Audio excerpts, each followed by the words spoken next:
bi kunnafoni bakurubaw la jamana marabolo ɲɛmɔgɔ kura Moktar Wanda kunungo ale ni cɛmancɛ fanga yɛrɛ kalifan bɛ maa min na ni o ye bandaw ye u ye ɲɔgɔn ye ka kuma ɲɔgɔnw falen u ni ɲɔgɔn cɛ. Manya ni dɔw ko wulukinda bana don kɛrɛnkɛrɛnnen min ɲɛnamayara kunungo ka ɲɛsi o kɛlɛli ma diɲɛ bunako ka tele ɲɛta ye wuli ka jɔ kɛ ka se ka wulukinda bana ka se ka a ɲɛɲini.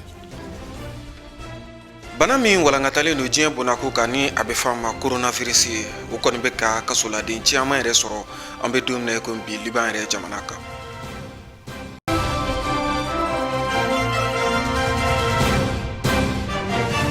Aw bisimila a ka bi kunnafoni kɛnɛ ka bi tarata ka bɛn ni safar kalo ye ni an ko a ma dɔnbama kɔnɔ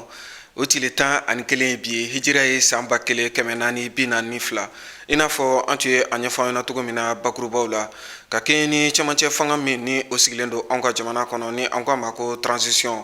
o ma ɲɛma ni o ye bandaw ye ale kɔni ye marabolo ɲɛmɔgɔ kura bisimila ni o ye Moktar Wani ye. Bisimilalen kɔni kɛnɛ ka colonel Asimi Goita ni an bɛ se ka fɔ cɛmancɛla fanga yɛrɛ ɲɛmɔgɔ danga don ale fɛnɛ tun bɛ nin kɛnɛ kofɔlen kan. Masala kɔni nana boli fɛn min kan o de ye basigi yɛrɛ bɛ se ka sabati an ka jamana kɔnɔ cogo min na ka taa se lakanako ma. Masala nana boli nin bɛɛ lajɛlen de kan. Sumun Yatara ale ɲinini min kɛ a kisa kan an ka jɛ ko siraw lajɛ. An ka cɛmancɛ fanga maa ɲɛma Badaw ani an ka minisiriw ka ɲɛma Moktar Wani u ye sigi ka kuma kɛ a kɛnɛ kan mun ye vice président ye colonel Asimi Goita ale fana tun bɛ yen nɔ. Sigi ka kuma in kɔni kɛra an ka jamana jɔnsɛ bɛrɛ dɔw kan n'o bɛ tali kɛ u kan ka baara kɛ ni waleya mulu ye yaasa an ka jamana bɛ se k'a ka yɛrɛma hɔrɔnya kɔni sɔrɔ ka ɲɛ lakanako nasira fɛ. Nka kɛnɛ kan u kumana an ka jamana lahaliya bɛɛ lajɛlen de kan. Kɛrɛnkɛrɛnnena ɲininkali mulu bɛ n'o bɛ maliyɛnden kelen-kelenna bɛɛ lajɛlen dusukun kan nin wagati na n'o de ye an ka jamana basigiko ye cɛmancɛ fanga maaw olu kan ka baara jumɛn de bila sen kan yaasa o laɲiniw bɛ se ka sabati. O hukumu de kɔnɔna na minisiriw ka ɲɛma Moktar Wani kuma daminɛ na a y'a ka tɛmɛsira kɔni di transition maa ɲɛmaw kɔni ma. Tɛmɛsira mulu bɛ yen nɔ ale hakili la ni baara kɛra ni o ye laɲini mun bɛ maliyɛnw denw na o bɛna se ka sabati. O tɛmɛsiraw la a belebeleba o ye lakanako nasiraya ye bɛɛ ani kolosuma fo ka taa se maliyɛnw denw ka ɲɔgɔn kan fɔ o bɛɛ lajɛlen kɔni bɛ Moktar Wani ka laɲini ninnu kɔnɔna na. Wa o tɛna k'a bannen minisiriw ka ɲɛma Moktar Wani a ka ni laɲini ninnu a bɛna tila k'a da maliyɛnw denw bɛɛ lajɛlen fana kulo kan. An ka cɛmancɛ fanga maa ɲɛma ale ni minisiriw ka ɲɛma u ka kuma ninnu tun bɛ basigi waleyaw kɔnɔ sabula ninnu fila bɛɛ lajɛlen tun bala ka Mali ka basigi ani Mali ka taaɲɛ lahaliyaw de kɔni ɲini u ka sigi ka kuma in kɔnɔna na. Mun ye kalafili nataw ye olu baaraw ɲɛnɛmayali u y'u da don o bɛɛ lajɛlen na sabula minisiriw ka ɲɛma ka kuma la ni kalafiliw kɔni ma ɲɛ dɔrɔn an ka jamana tɛna se ka basigi kɔni sɔrɔ o de hukumu kɔnɔna na olu bɛna kalafiliw kɔni bila u ka ko caman kɔni ɲɛma yaasa a bɛ se ka kɛ tilennenya ani jɛya kan cogoya min na maliyɛnden musoman fara cɛman kan u bɛɛ nimisi bɛ se ka wasa. Moktar Wani a y'a jira k'a fɔ ale jigi dalen don a kan n'ale ka minisiriw bɛɛ lajɛlen kɔni bilala u jɔyɔrɔ kɔnɔna na ale ka ni laɲini ninnu bɛna se ka sabati joona hali gɛlɛya ɲɛnama o tɛna don a ko la. An ka jamana sigikanba ni a bɛ fɔ a ma ko constitution walima sɔrɔsilakaw ye min bila sen kan ni a bɛ fɔ a ma ko charte de la transition min yɛrɛ ni a baaraw kɛra ka bɛn ni septembre kalo tile 11 ka taa se 12 ma. A fila jumɛn na walima fila dɔ la kelen na jumɛn de bɛ ka lawaleya an ka jamana kɔnɔ an bɛ don min na ko bi o kama maa hakili juru caninen dɔ bɛ sariya ko ta fanfɛla la wulikajɔ kɔni kɛra tele ɲɛta fɛ ka se ale ma min b'a to ale yɛrɛ bɛ se ka i fɛla fɔ a kisaw la cogo min na ni ale yɛrɛ Jibril Sankare ye a ka ɲininkaliw kɔni kɛra Ali Kulubali ye Jawutaba Musa Jalo. Jamana ɲɛmaakɔrɔ bele fɛn ye malidenw olu farala ɲɔgɔn kan yaasa fɛn ye cɛmancɛ fanga hana se ka tɛmɛ hɛrɛ la cogoya min na ka se ka sariya sun dɔ kɔni bila sen kan ni u b'a wele ko charte o de hukumu kɔnɔ a jirala k'a fɔ o bi bila sen kan waati min o y'a sɔrɔ Mali yɛrɛ sariya sunba o bɛ yen o de hukumu kɔnɔ malidenw bɛɛ ka ɲininkali kɔni sɛmɛ ɲɔgɔn na ka jira k'a fɔ Mali sariya sunba min sigila sen kan kabini san 1992 ko yala fɛn ye cɛmancɛ fanga in kɔnɔ o de bɛna ye waliya wa walima fɛn ye sariya min ta la septembre kalo tile 11 fo ka taa bila 12 la ko yala o fana de bɛna ta wa. Ni ye ni fila jateminɛ k'a lajɛ jamana marabaaw bɛ kan ka baara kɛ ni charte min ni jamanaden bɛɛ bɛnna k'o ta Bamakɔ kɔnɔna na yan parce que o charte in de bɛ na baara kɛ sisan parce que n'i y'a jateminɛ an ka sariya sunba min bɛ yen n'an b'a wele ko constitution donc constitution in tɛ se ka appliquer ni cɛmancɛ fanga in na parce que camancɛ fanga ye fanga ye fanga min man jan kosɛbɛ ni an sariya mɔgɔ yɛrɛ b'a wele ko fanga don fanga min ye un pouvoir intérimaire donc olu tɛ se ka constitution tɛ se ka appliquer o la parce que an y'a ye institution caman bɛ yen dankarila olu la donc constitution dun kɛlen bɛ k'olu bɛɛ place bila mais charte in de bɛna sisan k'olu ka baarakɛtaw n'u fɛncogow ɲɛfɔ an ye donc an ka autorité minnu b'an bolo sisan olu kan ka baara kɛ ni charte de ye mais charte in de bɛ constitution dafa mais a t'a yira komi constitution fana tɛ yen donc u fila bɛ jɛ ka baara kɛ ɲɔgɔn fɛ n'i y'a jateminɛ charte in ye waati kunkurunin ko de ni transition banna dɔrɔn o y'ale ta bannen an bɛ segin ka na ordre constitutionnel la a nɔ la. Ni kiiri tigilama in a kɔni ye nin waati in fana kɛrɛnkɛrɛn fɛn ye ka se ka fɛn ye Mali camajɛ fanga ɲɛmaw olu minnu ta la nba daw fo ka taa se a marabolo ɲɛma kɔni ma k'a ka hakililaw fɔ olu tali kɔnɔna nka a ka kuma kɔnɔ a y'a jira k'a fɔ fɛn ye M5 RFP ko janfa dɔɔni o kɔni do la olu kɔni kan nka a y'a ɲini u fɛ u ka Mali de ma filɛ fɔlɔ. Bon mɔgɔ fila minnu kɔni talen filɛ ni Mali transition ɲɛmɔgɔya la donc ne kɔni bɛ se ka min fɔ bandaw an y'a ye ministériya la ka tɛmɛ IBK ka waati la a kɛra ministre de la défense ye an y'a ye o la an kɔni n'i y'a ka baarakɛbolo jateminɛ i b'a fɔ ko mɔgɔ kɔni don baara dusu bɛ mɔgɔ min kɔnɔ Mali dusu bɛ mɔgɔ min kɔnɔ Mokhtar Wane fana an y'a ye premier ministre Mokhtar Wane min talen don an y'a ye ATT ka waati la k'a to ministre des affaires étrangères la an y'a ye a ye baara caman kɛ yen fana donc an kɔni bɛ se k'a fɔ ko ni mɔgɔ fila kɔni ni maliyɛnw farala kan ka u fanga kɛ kelen j'espère que ni mɔgɔ fila bɛ se ka Mali lataa ɲɛ k'a fɔ ko M5 RFP janfa dɔ kɛr'u la parce que olu de kɛra sababu ye bi ni yɛlɛma kɛra parce que il faut k'an ka tiɲɛ fɔ mɔgɔw ye olu de kɛra sababu ye bi ni yɛlɛma kɛra mais ni yɛlɛma fana kɛra a kɛra togo togo place dɔ kan ka d'u ma parce que comme kun y'a fɔ an tulo b'a la ŋunuŋunukanw na k'u ka M5 RFP mɔgɔw ka taa n'u ka CV ye premier ministre ya nɔfɛ mais an nana ye bɔkuru kɔfɛ u nana ka na mɔgɔ wɛrɛ ta k'o kɛ premier ministre ye mais an kɔni bɛ se ka min fɔ M5 RFP mɔgɔw ye u ka bila u kunna u ye changement kɛ l'histoire retiendra mais an ka fara ɲɔgɔn kan an ka Mali bɔ nin dingɛ kɔnɔ. Bɛnkan min sɔrɔla fɛn ye malidenw ka lasigi kɔni kɔfɛ septembre kalo kɔnɔna na a kɔni y'a jira k'a fɔ ko o gafe o bɛ se ka kɛ sababu kɔni ye fɛn ye ka se ka Mali kɔni sama ka se fɛn ye yɔrɔ ɲuman kɔni na. Sariya matarafaba min bɛ yen nɔ kiiribulon min bɛ an ka jamana kɔnɔ ni a bɛ fɔ a ma ko Cour suprême ni an ko a ma ko procureur général de la Cour suprême ale kɔni ye dantigɛli kɛ juma ka bɛn ni septembre kalo yɛrɛ tile 25 ye san 2020 jamalajɛrɛkɛso min yɛrɛ bɛ an fɛ Bamakɔ yan nɔ ni a bɛ fɔ a ma ko CCB bandaw ka sigili senfɛ ka taa se Asimi Goyita ka sigili ma a y'a jira k'a fɔ fɛn min ye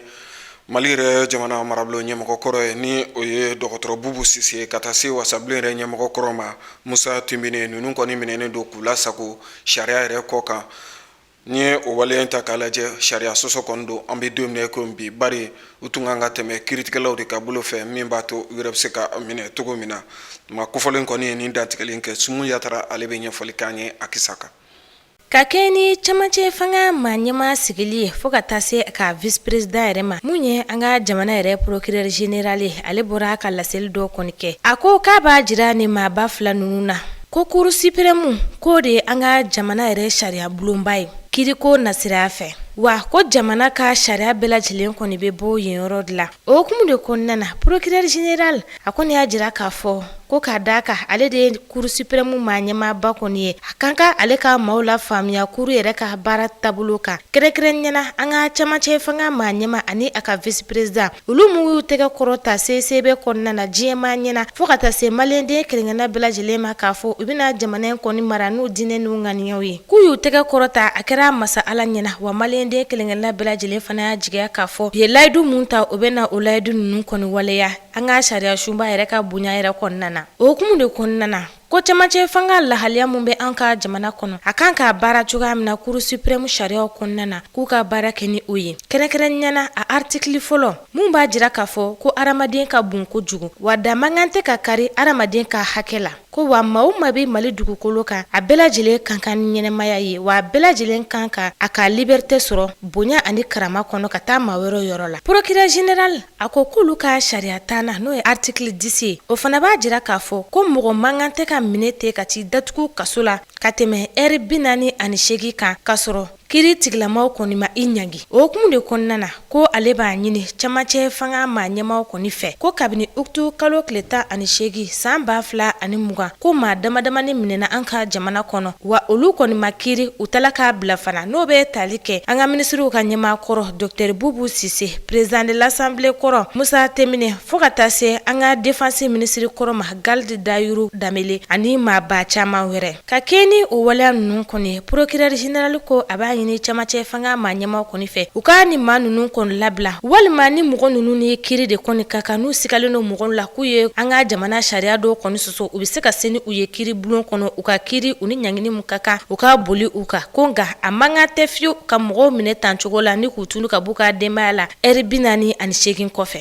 Procureur général ko ka kɔn uktu kalo tile 18 ko wulikajɔ mulu kɛra ni mɔgɔ caman kɔni fatura a la ko sɛgɛsɛgɛli kan ka boli o ma fatulen ninnu fana ka fatu cogo kan maa mun ni mana y'o la olu fana kan ka kiri k'ale bɛ ni hakilina ninnu kɔni di camacɛ fanga maa ɲɛmaw ma yaasa an ka jamana bɛ se k'a basigi ko sabula ni ko dɔw bɛ yen nɔ ni a ma bila sen kan k'a bila jamana yɛrɛ ka yamariyaw kɔnɔna na k'a ka gɛlɛn basigi u ka sabati. Don kɛrɛnkɛrɛnnen diɲɛ bunnaku ka kunungo tɛnɛ min bɛnna septembre kalo yɛrɛ tile 28 ma ka ɲɛsi maɲa ma ni an ko a ma ko wulukinda ni nansaraw yɛrɛ b'a fɔ a ma ko arasia ni ye wulukinda yɛrɛ ta k'a lajɛ i b'a ye k'a fɔ kɔlɔlɔba kɔni b'a la a bɛ se ka kɛ sababu ye adamaden yɛrɛ dɔw bɛ yen nɔ minnu yɛrɛ ni bɛ se ka kasara a sen fɛ o de kama tele ɲɛta ye wulikajɔ kɛ ka se wulutigi yɛrɛ dɔw ma o cogo kelen na ka se maaw fɛnɛ ma maaw min ye bamakɔkaw yɛrɛ ka se ka u fɛla fɔ ni kisa ninnu bɛɛ lajɛlen na min ye nin don kɛrɛnkɛrɛnnen yɛrɛ Aissata Maïga ani a ka jatala Salifu Ɲare ye seereya min sɔrɔ wulukinda ko ka an ka jɛ k'o lajɛ. Ni y'an ye Kalabankoro plateau la kɛrɛnkɛrɛnnenya la famille Jalo kɔnɔna la kabini an ye da kɔni yɛlɛ wulu de wo cikan bɔra fan bɛɛ fɛ ni ka an kunbɛn Mohamed Jalo ni ale ya wulu kɔni ye Derik ani Pati ye ale kɔni y'a yira k'a fɔ ko sanga ni wagati ale kɔni bɛ pikiri kɛ a ka wuluw la. Awɔ ne bɛ pikiri n ka wulu la i ka to ka pikiri i ka wulu la a b'u kisi bana caman ma i n'a fɔ rajiw wa bana wɛrɛw bɛ se ka na wulu la aw yɛrɛ tɛ bɔ minnu kalama le fait que a b'u vacciner san o san donc u se ka a bɛ kɔn a ma quoi donc n kɔni b'a fɔ wulutigiw bɛɛ k'u jija u ka wulu vacciner pour que u kana se ka na bana wɛrɛw intégrer famille kɔnɔna la. Bago Jikɔrɔni ACI la kɛrɛnkɛrɛnnenya la famille Maïga fɛn min ye Fatumata Bintu Maïga ye ni tubabu wulu caman kɔni bɛ ale bolo n'a bɛ fɔ olu ma ko berger malinois ale kɔni y'a yira k'a fɔ ko hali n'o y'a sɔrɔ ale ka wuluw ka dɔgɔn ale kɔni bɛ pikiri k'u la walasa ka se ka u kisi k'u tanga ka tila ka maa wɛrɛw yɛrɛ kisi a yɛrɛ nɔfɛ. Awɔ ne bɛ pikiri kɛ n ka wulu la ne bɛ pikiri kɛ n ka wulu la walasa k'u tanga bana caman ma i n'a fɔ wulu ka fatɔ bana ne bɛ pikiri k'u la fana walasa mɔgɔ minnu bɛ na ne nɔfɛ u ka tanga wulu ninnu ka kini d'a ma sabula ni wulu ninnu y'o kin a bɛ se ka kɛ kɔlɔlɔ caman ye u fana ma ne bɛ weleweleda kan kɛ wulu bɛ minnu bolo bɛɛ lajɛlen ka jɛ k'i ka wulu vacciner sabula ni ye wulu vacciner i bɛ mɔgɔ caman de sauver ni wulu b'i bolo n'i m'a vacciner n'a bagara mɔgɔ dɔ ma k'a kin a bɛ kɛ kasara ye ni bagan fana b'i bolo n'i m'i dɔgɔ don a la hakɛ b'a la o de kama ne bɛ a fɔ bɛɛ lajɛlen ɲɛna bɛɛ ka jɛ k'i ka wulu vacciner.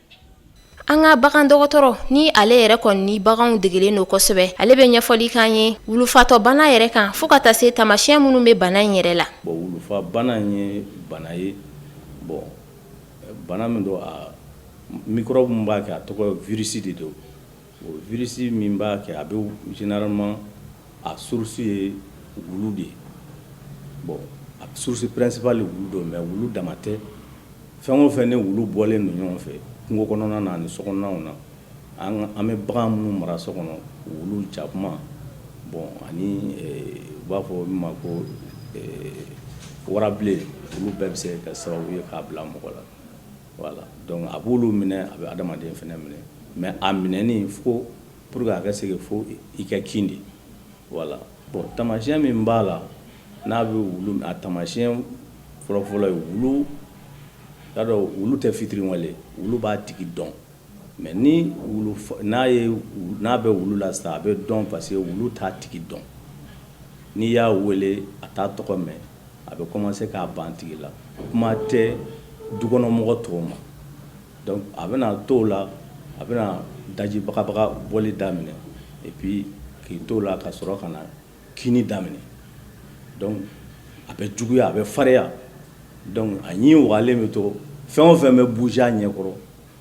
a b'o kin o b'a sɔrɔ a dajibagaba in kɔni bɛɛ ye banakisɛ de. hali sisan nɔ an ka bagan dɔgɔtɔrɔ ale kɔni y'a yira k'a fɔ ko fɛn min ye wulufatɔbana ye k'a kɔni bɛ yɛlɛma adamadenw yɛrɛ fɛ ni bana kofɔlen bɛ wulu min na ni ale kɔni kɛra sababu ye k'i kin walima k'i wagasi wa a y'a yira k'a fɔ ko ni bana in kɔni donna adamaden farikolo la ka ban ko taamasiyɛn caman de bɛ ko bɛ a tigi la. bana in n'a bɛ mɔgɔ minɛ cogo min na o ye mɔgɔ minɛ cogo a ka ca mais a bɛ daminɛ ni wulu kin de ni fa bɛ wulu min na fo de ka adamaden kin n'a y'i kin donc en tout cas tile 15 kɔfɛ a ka ca Ala fɛ bana in bi a bɛ yɛlɛma i fɛ donc n'o kɛra n'a ye mɔgɔ kin sigili t'a la i bɛ taa n'a ye dɔgɔtɔrɔso la joona pour que médecin bɛ se ka disposition ta ka se ka i bɛ se ka furakɛ cogo min na ani vétérinaire bɛ se ka mais a bɛ se ka kɛ k'i bon minɛ cogo wɛrɛw bɛ yen min ni kini tɛ kelen a bɛ se ka kɛ sisan ni jeli b'i la bon daji bagabaga min bɛ fɛn a bɛ se ka kɛ jeli la bon jeli nin n'a ni joli tora min na a bɛ se ka don bon ani u b'a fɔ min ma ko mucuse o ye ɲɛkisɛ ani nun kɔnɔnaw bon a banakisɛ n'o virus ye n'a sera k'olu sɔrɔ a bɛ se ka kɛ sababu ye a bɛ don voilà o y'a minɛni façon mais o minɛni bon o man ca mais min an bɛ min kɔni dɔn o ye wulukinda ye o de y'a to an k'an farati wulukinda a man ɲi bon ni bana in adamaden minɛ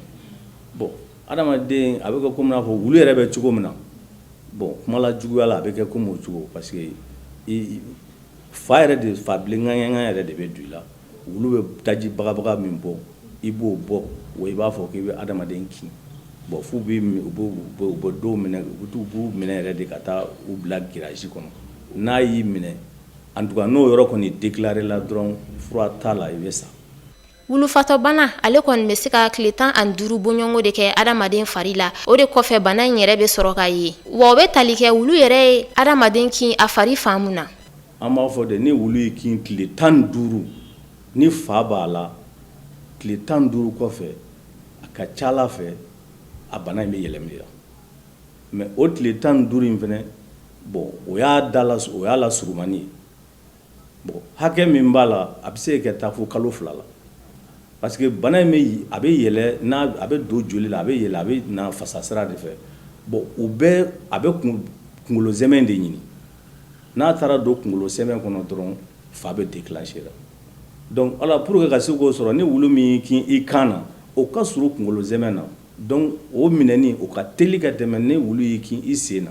donc a bɛ temps ta yanni a ka se kunkolo la donc o tile 10 a bɛ se ka tɛmɛ tile 15 kan mais a ɲuman kɔni min n'a y'i kin dɔrɔn ka taa dɔgɔtɔrɔso la joona pour que disposition bɛ ta. hali n'o y'a sɔrɔ bɛɛ lajɛlen bɛ wulu de kɔni dɔn ni fa bana in ye a yirala k'a fɔ an ka bagan dɔgɔtɔrɔ fɛ ko bagan wɛrɛw fana bɛ yen banakisɛ in yɛrɛ bɛ minnu farisogo la. tɛ bana gansan ye wa n'a y'i minɛ fɛnɛ fura t'a la i bɛ faga i bɛ sa donc mɔgɔw k'u kɔlɔsi o la. wulu ni bugu tiga ninnu bɔlen a la bon kɔnɔnin dɔ bɛ yen nɔ u b'a fɔ ko tonso o fana bɛ se ka parce que u b'a fɔ de tubabukan dɔ ko tous les animaux à sang chaud donc fɛn o fɛn ni wulu bɔlen don hali kungo kɔnɔ sogo warabaw waraninkalanw fɛnw suruku donc olu bɛɛ bɛ se ka kɛ sababu ye ka fɛn parce que ni wulu m'a sɔrɔ so kɔnɔ a bɛ se k'a sɔrɔ kungo kɔnɔna na voilà.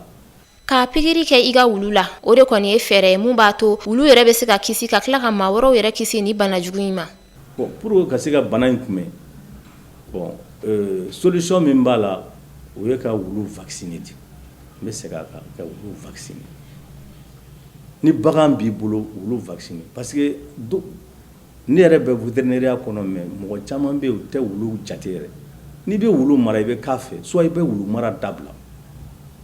a vaccination ça ne coûte c'est-à-dire a sɔngɔ man ca n tɛna n da don prix ko la mais vraiment a sɔngɔ man ca adamaden ni ka fisa ni wari ye donc ni wulu bagan b'i bolo wulu b'i surtout wulu an bɛ araji ko de kuma na sisan vraiment c'est très dangereux n'a b'i bolo i bɛ solution fɛn fɔlɔ min kɛ a ɲini ka vacciner k'a bila a ka ɲi wulu yɛrɛ ma a ka ɲi e yɛrɛ ma a ka ɲi sigiɲɔgɔn ma. A yirala k'a fɔ ko diɲɛ seleke 4 kɔni kɔnɔna la san o san maa ba 60 bɔɲɔngo de kɔni bɛ fatu ka sababu kɛ baganw ka nin fa bana in yɛrɛ ye wa ko 100 sara la fɛn min ye maa 95 bɔɲɔngo ye olu de kɔni bɛ fatu ka sababu kɛ wulu fatɔ yɛrɛ ka kini da ye o de kɔni kɔnɔna la bagantigi bɛɛ lajɛlen kɔni kan ka i hakili to a la ka pikiri kɛ i ka wulu la walasa ka wulu yɛrɛ nin kisi wa ka tila ka maa wɛrɛw yɛrɛ fana nin kisi i nɔfɛ. Farafina kibaruyaw ka taa se diɲɛ fanto bɛɛ lajɛlen ma k'aw ladɔnniya k'a fɔ Liban jamana kan an bɛ don min ko bi u ka kasoladenw olu kɔni bɛ ka kasara sɔrɔ walima u bɛ ka degun sɔrɔ ka sababu kɛ bana min carinen bɛ diɲɛ yɛrɛ bunako ka bi ni a bɛ fɔ a ma coronavirus. Farafina kibaruyaw ka taa se diɲɛ fanto ma an ka jɛ k'o lajɛ ɲɔgɔn fɛ. Liban kunnafoniw na wagati kɛra Libankaw kɔni tun sera ka kunbɛncogo ye u ka coronavirus bana la nka an bɛ wagati min n'a fɔ bi a jirala k'a fɔ ko ni bana kofɛlen kɔni ko a taara bi u kan ko kura ko coronavirus yɛlɛmali ko o na teliya kosɛbɛ wagati laban ninnu na ko o sababuya bɔra faraɲɔgɔnba min ni o kɛra fo ka taa se wulikajɔ min ni o kɛra maaw ka sudonna maa minnu ni olu ni tora kasaraba min kɛra Beirut port la utukalo tile 4 san 2020 ko o kɛra sababu ye maaw ye faraɲɔgɔnkan min kɛ ko o fɛnɛ nana ni coronavirus bana cayali ye. An bɛ don min na i n'a fɔ bi ka a bɛ taa se fo maa minnu ni coronavirus banakisɛ bɛ olu la maa ba 37 bɔ ɲɔgɔn ko minnu ni coronavirus banakisɛ bɛ olu la o la ko a bɛ taa se fo maa 351 na minnu ni olu fatura ko Liban yɛrɛ jamana n'i y'a ta k'a lajɛ maa 5 millions bɔ ɲɔgɔn ko o de b'a kɔnɔ nin bɛɛ kɔfɛ k'i bɛna ye k'a fɔ ko a bɛ taa se maa ba caman fɛnɛ la minnu ni olu y'u ka kasow ye ko olu fɛnɛ ye banakisɛ la sɔrɔ yen nɔ u ka kasobɔ min ni o bɛ u ka jamana yɔrɔ la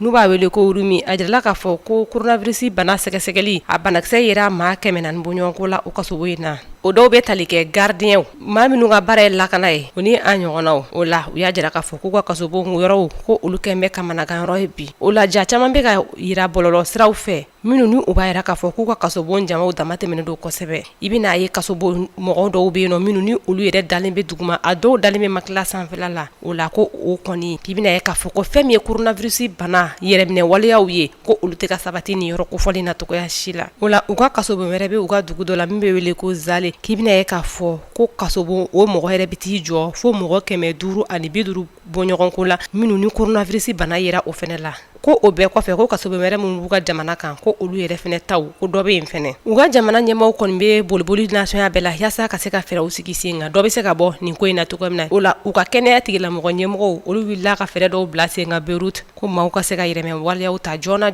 o la u ye sɛgɛsɛgɛli dɔw fɛnɛ kɛ u ka dugu min ni o bɛ wele Urumi yaasa u bɛ se k'a dɔn a bɛ maa joli la ani maa jumɛnw ta yɛrɛ u bɛ se ka kunbɛncogo ko o la cogoya min na. Zimbabwe kunnafoniw na Zimbabwekaw ka kalanko kɔni sigilen bɛ a sentigɛ kɔnɔ ni wagati laban ninnu na u ka ekɔliw kɔlɛjiw fo ka taa se u ka lisew olu si ma dayɛlɛ nin tɛnɛ na septembre kalo tile 28 san 2020 o y'a sɔrɔ kalo 6 de kɔni kɛra n'u ka kalanyɔrɔ datugulen don ko sababuya kɛ coronavirus bana ye o la u ka kalanyɔrɔ tɔnba minnu ni o y'u ka lafasatɔnw ye o syndicat 8 min bɛ u bara olu y'a jira k'a fɔ ko n'i y'a ye ko olu kɔni tɛ ka don ka taa kalan kɛ k'i bɛna ye k'a fɔ ko laɲini de bolo minnu ni o bɛ tali kɛ u ka sarakow kan ko o la k'olu kɔni tɛna don ka kalan kɛ togoya si la ka sɔrɔ o laɲini ninnu ma sabati u y'a jira k'a fɔ k'olu ka sara k'a ka dɔgɔ kosɛbɛ ko o fɛnɛ t'a bɛɛ ye k'i bɛna ye k'a fɔ ko baarakɛminɛnw ko o tanya bɛ u la baarakɛminɛn dɔw fo ka taa se lakana yɛrɛ bɛ se ka sabati cogo min na walasa u bɛ se ka kisi coronavirus bana yɛrɛ tɔɔrɔ ma u ka jamana kan o la ni tɛnɛndonya in fɛ jateminɛ minnu kɛra u ka bɔlɔnkɔnɔnaw n'u ka kalanyɔrɔ la i bɛna ye k'a fɔ ko kalanyɔrɔ caman bɛ yen nɔ min bɛ kalanyɔrɔ ba caman bɔ olu ma dayɛlɛ wa o bɛ kalo caman bɔ bi u y'a jira k'a fɔ ko fɛɛrɛ ka kɛ yɛlɛma ka don olu ka sarawarikow la ko n'i y'a jateminɛ k'a lajɛ ko lamɛrikɛnw ka wari n'a bɛ fɔ o ma ko dollar ko olu bɛ dollar wari yɛrɛ 40 dollars a bɛ fɔ min ma ko o de bɛ d'olu ma o y'a jira k'a fɔ ko n'i y'o sara wari ta k'a da i ɲɛkɔrɔ ko o bɛ komi u bɛ ka olu nɛni Raymo ni ale ye secrétaire général ye kɛrɛnkɛrɛnniyala kulu min ni a bɛ fɔ o ma ko Union progressiste des enseignants du Zimbabwe ale y'a jira k'a fɔ ko n'i y'olu ka sara wari yɛrɛ ta k'a da i ɲɛkɔrɔ k'i bɛna ye k'a fɔ ko n'a wari da fɔra ko a bɛ komi i nɛnina de a y'a jira k'a fɔ k'an bɛ wagati min na fɔ bi k'olu ka sara wari bɛ t'i jɔ dollar wari 30 walima a 40 na ko n'i y'o ta k'a lajɛ k'i bɛna ye k'a fɔ ko a ti bɛn togoya si la ko ekɔli karamɔgɔw ala ni gɛlɛya b'u kan k'i bɛna ye k'a fɔ ko a caman bɛ yen minnu bɛ hali u tɛna se k'u denw yɛrɛ ka kalan wariw sara ko wari min ni a bɛ d'u ma ko wagati dɔw la a bɛ kɛ i n'a fɔ a ka dɛsɛ u ka taga ni ka segin yɛrɛ la ni o bɛ bɛn u ka transport ma ka taa baara kɛ o kɔfɛ ko kalanyɔrɔ minnu ni olu ye gouvernement ka kalanyɔrɔ yɔrɔ ko olu mɛtru kɔni ko olu ka sara yɛrɛ kuma tɛ kɛ ko nin bɛɛ lajɛlen de ka dɔgɔ o fɛnɛ kɛra Robson Cher ni ale fɛnɛ ye l'école karamɔgɔw ka syndicat dɔ ye kɛrɛnkɛrɛnnenya la Zimbabwe commune rurale dɔ la o la ale ka jateminɛw kɔnɔna la a y'a jira k'a fɔ k'i bɛ mobili ta ka taga i ka baarakɛyɔrɔ la o bɛ bɛn dollar wari dɔ ma ko kalo kalo n'i ko k'i b'o jateminɛ ko min bɛ tali kɛ buru fɛnɛ sanni sɔngɔ la ko buru yɛrɛ kelen kelen walasa i k'o dun ko fo i ka dollar wari kelen don o da fɛ o ni i bɛ mobili min ta ka taa baarakɛyɔrɔ la ko i bɛna k'a fɔ ko dollar wari fila fila ko o de bɛ don o fɛnɛ da fɛ ko n'i y'o bɛɛ fara ɲɔgɔn kan k'a tɛ da sara yɛrɛ kɔrɔ nin bɛɛ lajɛlen kɔfɛ u ka lafasatɔnw y'a jira k'a fɔ ko a bɛ taa se denmisɛn 5 ani kɔ bɔɲɔgɔnko ma minnu ni olu bɛ duguma kalanw na fo ka taa se seconde fɛnɛ ma ko nin gɛrɛfu in ko a kɔlɔlɔ bɛ se ka se olu bɛɛ ma o de la u y'a jira k'a fɔ ko u ka examen minnu ni olu bolo dalen don ka bila décembre kalo natɔ la ko olu bɛɛ lajɛlen bɛ bɔ a dɔgɔ kɔrɔ ko wa k'i bɛna ye fɛnɛ k'a fɔ ko denmisɛnw ma kalanba kɛ ko u ye kalo 3 bɔɲɔgɔnko dɔrɔn de kɛ kalan na ko sababuya kɛ coronavirus diɲɛ seregiranni tɔnba min bilalen bɛ denmisɛnninw yɛrɛ tɔgɔ la n'o ye UNICEF ye ale y'a fɔ ko joona fɛrɛ ka kɛ kalan bɛ se ka dayɛlɛ cogo min na yaasa denmisɛnninw ka hakɛ min ni u ye dɔnniya sɔrɔli o bɛ se k'a du u ma cogo min. Egypte jamana kunkanko kibariyaw la jirala k'a fɔ Egypte masakɛba min kɔni tɛmɛna ni masakɛ min kun don ni a kun ka di fɛn ye arabu jamanaw bɛɛ lajɛlen walima diɲɛ bɛɛ lajɛlen kuma tɛ Egypte jamanadenw kɔni ma ni a kɔni fatula kabini septembre kalo tile 28 san 1970 ni o bi san 50 bɔɲɔgɔnko kɔ la ɲina ni a fatula ka si to fɛn ye san 50 bɔɲɔgɔnko kɔnɔ ni o b'a wele ko Gamal Adel Nasser a jirala k'a fɔ ko ni maa masina in a fatule ko a kɔni ka fatulu kɔni kɛla fɛn ye gɛlɛyaba ye Egypte jamanadenw bɛɛ lajɛlen kɔni ma o de hukumu kɔnɔ a jirala k'a fɔ ko a fatule fɛn ye arajow kuma baranu fo ka taa se jabaranu bɛɛ lajɛlen ma ko o yɔrɔ bɛɛ lajɛlen ye i ka baara kɔni bila ka se ka kuranɛ kalan k'o kɔni bila o ka fɛn ye telew kɔnɔna ani fɛn ye kuma baranu kɔnɔna cogoya min na o de hukumu kɔnɔ a jirala k'a fɔ fɛn ye a ka nɔrabila n'o ye vice président a waati ni o ye Anurul Al Sadat kɔni ye ko ale ka sikuru jale a gɔnɛ kɔnɔna ale kɔnɔna n'i sigi u ka kuma barani kɔnɔna ka sɔrɔ k'a ka fatulu kɔni fɔ ka bɛn ni wulafɛ nɛgɛ kaɲɛ 6 bɔɲɔgɔnko kɔni ye ko o kɛlen sa fɛn ye diɲɛ maa bɛɛ lajɛlen fɛn ye arabu fo ka taa se diɲɛ maa bɛɛ lajɛlen kɔni ma bɛɛ yɛrɛ y'a fɔ k'a fɔ ko vraiment ko o ye maaba ko o kɔni kɛmɛ ko o de masaw tala kɛmɛ ka o de ndaraki o la maa min tilelen kun don ani maa min a kun b'a dɔn a kan ka min yɛrɛ kɛ wa jirala fana k'a fɔ ko maa min fana kɔni kun don ko maa min kun don a kun kɛmɛ ka wulikajɔ fana kɛ yaasa larabu jamanaw bɛ se ka kɛ kelenw fana ye cogoya min na wa u ka fɔ cogo la ko a taalen masaw tala ka weleli kɔni na ko o kɔni kɛla arabuw kɔni fɛ k'a fɔ ko nin ye olu ka arabu jamanaw kɔni kuma suli kɔni ye o de hukumu kɔnɔ a jirala k'a fɔ nin maa kofɔlɔ ye Nasser ko sani a kɔni ka fatu gɛlɛyaba dɔ kun bɛ yen o kun bi fɛn ye jamana fila dɔ ni ɲɔgɔn cɛ n'u ye Jordani fo ka taa se fɛn ye maa min fana kun kɛmɛ ka wulikajɔ kɛ k'a fɔ ko a na Palestine ka se ka olu kɔni ka yɛrɛma hɔrɔnya d'o ma n'o ye Yasser Arafat ye a jirala k'a fɔ ko o ye kɛlɛjuguba min kɛ septembre kalo kɔnɔ n'u b'a wele ko septembre kalo finma a jirala k'a fɔ ko fɛn ye a kun sɛmɛ ka olu bɛɛ lajɛlen kɔni fara ɲɔgɔn kan yaasa o na se ka o kɛlɛw kɔni ban cogoya min na a jirala fana ko nin maa kofɔlɔ in ko a ye baaraba fana kɛ a ka ɲɛnamayaw kɔni kɔnɔ san 1956 waati a jirala k'a fɔ o bɛ min wele ko Canal de Suez a jirala k'a fɔ ko a sela k'o kɔnta ka se ka o kɔni di fɛn ye Egypte jamana kɔni ma ani fɛn ye Faransi fo ka taa se l'Anglais jamanaw kɔni ma olu kɔni kun kɛmɛ ka bɛnbɛn fana min kɔni siri fɛn ye Egypte kama yaasa ka se ka nin yɔrɔ in kɔni minɛ ko a kɔni ye o ka jɔ ka se ka a fara yaasa bɛɛ lajɛlen ka se ka o fana kɔni ye cogoya min na fɛn ye yɔrɔ min fana bɛ yen n'u ye jitɔn yɔrɔ min bɛ yen ni u b'a wele ko Bara Asun a jirala k'a fɔ san 1964 ko a y'o fana kɔni bila sen kan wa jirala k'a fɔ ko min kɔni gɛlɛyala a bolo fɛn ye a ka ɲɛnamaya kɔnɔ na o de ye san 1976 waati Israel jamanaw olu kɛlen ka fɛn ye dansago wale juguba ta ka ɲɛsin fɛn ye Egypte bolomasiri tabaw kɔni ma cogoya min a jirala k'a fɔ ko ni maa kofɔlɔ in a fatulen sa fɛn ye o ka dugu min bɛ yen ko Heliopolis ko musow cɛw bɛɛ lajɛlen kɔni ye i ka damakasiw kɛ ka sɔrɔ k'u kunsin fɛn ye o ka jamana mara palais ni o ye jamana ɲɛmaa yɛrɛ ka yɔrɔ kɔni na o de hukumu kɔnɔ a jirala k'a fɔ ko ni maa masina a fatulen fɛn ye arabu jamana caman ko fo ka taa se a ma miliyɔn caman kɔni ma ko bɛɛ lajɛlen kɔni y'a jira k'a fɔ ko masaw tala kɛmɛ k'u ka kuma dala de kɔni minɛ o la nin ye tan ko barisa ko ale kelen de kun bɛ se ka arabu yɛrɛ kunkanko kuma kɔni fɔ a da camancɛla fanw bɛɛ lajɛlen fɛ.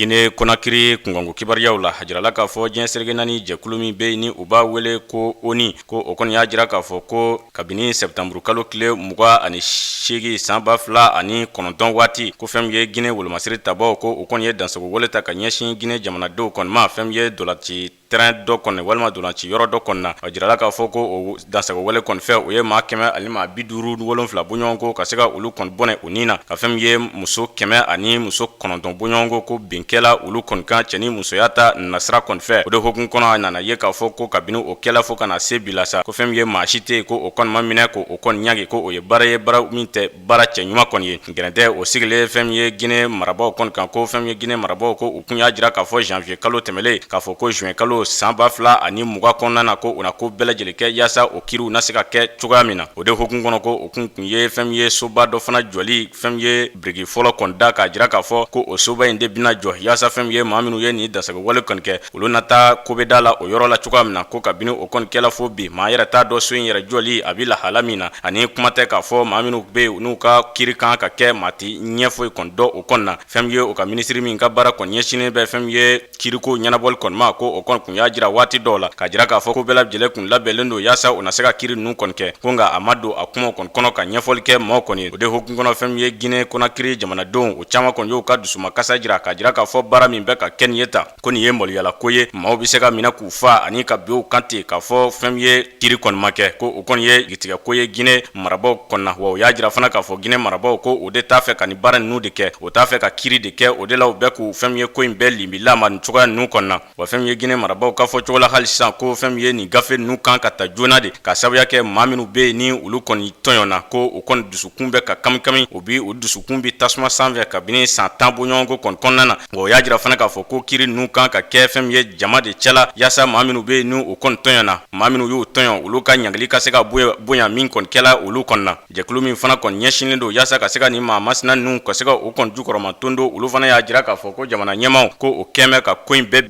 bisa barisa o t'a fɛ fɛn min ye ka se ka kiri in kɛ ko o nege de ti u la ko ni ne bɛ dansigi kɛ aw ka bi kunnafoniw na ɲɛmɔgɔyaso minnu dalajɛ ka di an ma ka foli ani tanuni k'o lase aw kelenkelenna bɛɛ lajɛlen ma nin waati in na ka dugawu kɛ an ka jamana ye basigi ani kolosuma ala ko sabati an ka jamana kɔnɔ